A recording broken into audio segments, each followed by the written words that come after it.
Madam President. Senator from South Carolina.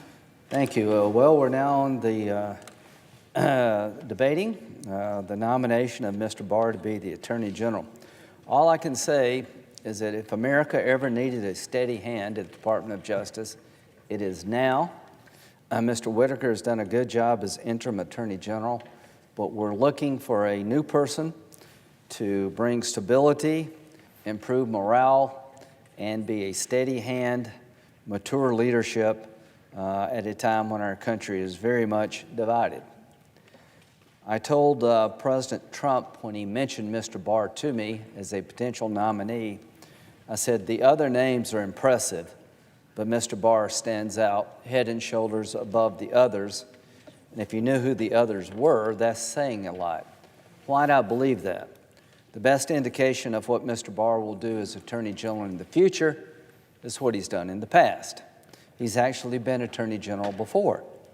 He was approved by this body under Bush 41 to be the Attorney General by voice vote. He's been the Assistant Attorney General for the Office of Legal Counsel, the Deputy Attorney General.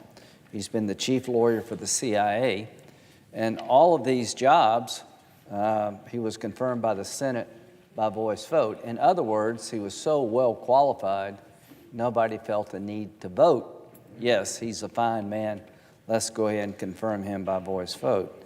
Now, here we are in 2019, and I can say without any doubt that if you think Bill Barr has been auditioning for this job, you really haven't paid much attention to how this whole thing came about. Once the president mentioned to me that he was considering Mr. Barr, I asked him, well, does he want the job? And he says he doesn't know, but everybody tells me he'd be one of the best picks I could make. I said, well, I agreed with what everybody else has told you. And I called Mr. Barr on several occasions, asking him, please consider this. I know that you're a good time in your life. Your children are grown.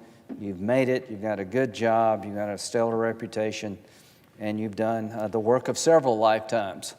But having said that, seldom can somebody in their late 60s be able to contribute the most in their life. And I believe this is your time to make the biggest contribution. And in terms of what you've done for the country, that's saying a lot. Again, very seldom does this moment come along where you can make the biggest contribution to the country later in life after having served before. So he agreed to take the job, and we've got cloture by, I think, 55 votes. He got voted out of committee along party lines, and Senator Biden told me something that stuck with me to this day. Never questioned the motive of a senator. They got here on their way. You can question their judgment, but not their motive. When it comes to Bill Barr, I can only tell my Democratic colleagues, there is nobody better that I know to recommend to you. This is as good as it gets on our side. I was happy when President Trump wanted to nominate Mr. Barr. I thought of all the people he could have chosen, this was the top by far. And I say that because of the way he conducted himself over decades of service at the highest level of government. He's a man of the law. He loves the law. Ethics is beyond reproach. When it comes to Mr. Mueller's investigation, the Barrs and the Muellers are friends. But it'll be a business relationship, and I can promise you this, that Mr. Barr will make sure that Mr. Mueller can finish his job without political interference. He said that, I believe that, and that's the way this movie has to end. The memo he wrote about one of the theories of obstruction of justice related to firing of Director Comey, I share his legal analysis and concern. If firing somebody that you have the ability to fire for almost any reason could become obstruction of justice, then anytime you fire a U.S. attorney or assistant U.S. attorney, you're turning it into a political football. So the statute that he wrote the memo about, his reasoning about how that statute, you should be reluctant to use this for an obstruction of justice case, made perfect sense to me. And when he was asked about the president of obstruction of justice, he said, of course the president could be charged with obstruction of justice. If the president encourages somebody to give false testimony, that'd be obstruction of justice.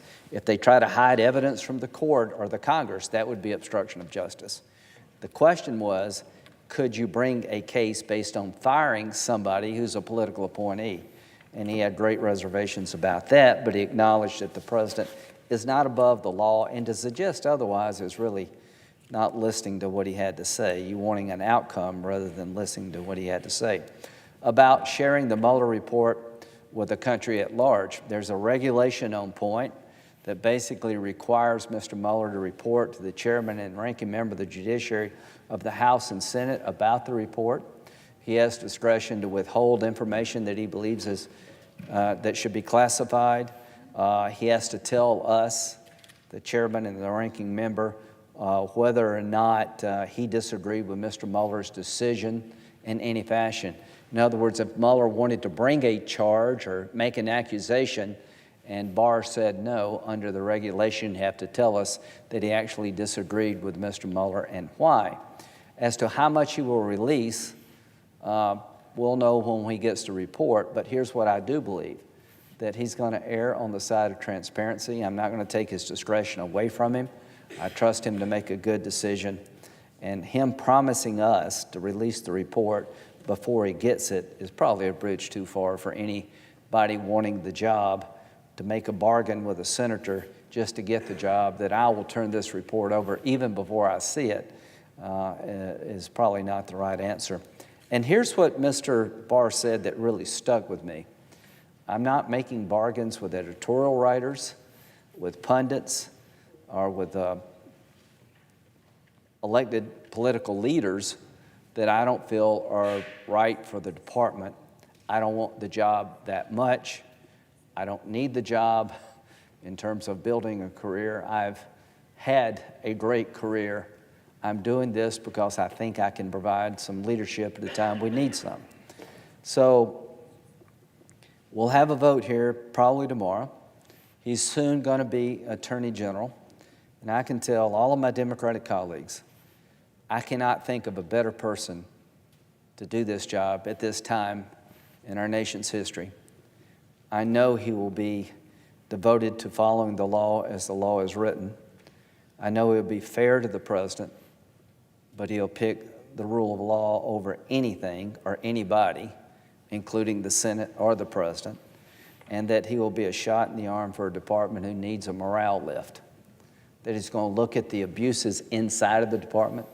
How could a FISA warrant be issued against an American citizen based on a dossier that's a bunch of political garbage? What happened in 2016? He's going to look at that too, I hope.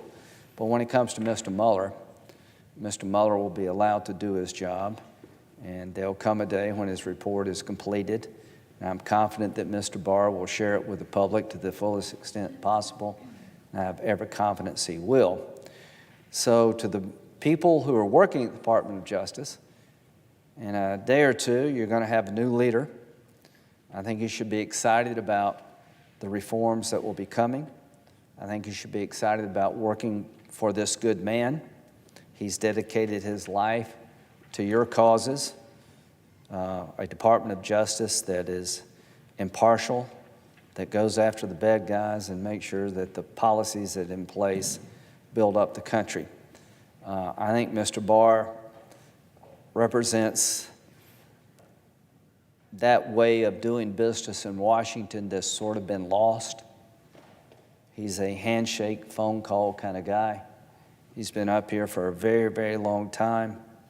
He's earned a lot of accolades in the legal profession. Some of the people who came forward to testify on his behalf definitely have a different legal philosophy and political philosophy than Mr. Barr, but they all said without hesitation that he is one of the finest people they've ever known and would be a great Attorney General. So I want to thank President Trump for nominating Mr. Barr. I don't think you could have done a better job in picking someone than Mr. Barr. I want to let the people at the Department of Justice know that help is on the way. I want the American people to understand that this man has a record that should comfort you, that with Bill Barr, you know what you're getting. He's served at the highest level of government for decades. Former Attorney General, Deputy Attorney General, Chief Legal Counsel to the CIA. He has done it all. And he is ready to take over. And he is mature in his judgment. He's calm in his demeanor. He's passionate about the law. He loves the Department of Justice. To the American people, you can go to bed here soon knowing that the Department of Justice is in good hands. To my colleagues that vote against him, give him a chance. I think he is going to deliver for the country. And to the committee, thank you for allowing the nomination to go through so quickly. To Dianne Feinstein, who is a great partner, I appreciate processing the nomination. And we may have differences of opinion about what the right answer is, but we could not have asked for a better process. I thought Mr. Barr was challenged, but respectfully so. So having said that, we're about to confirm a new Attorney General at a time when we need one. And this is just not somebody for the job. This is a very special person for the job. And with that, I will yield the floor.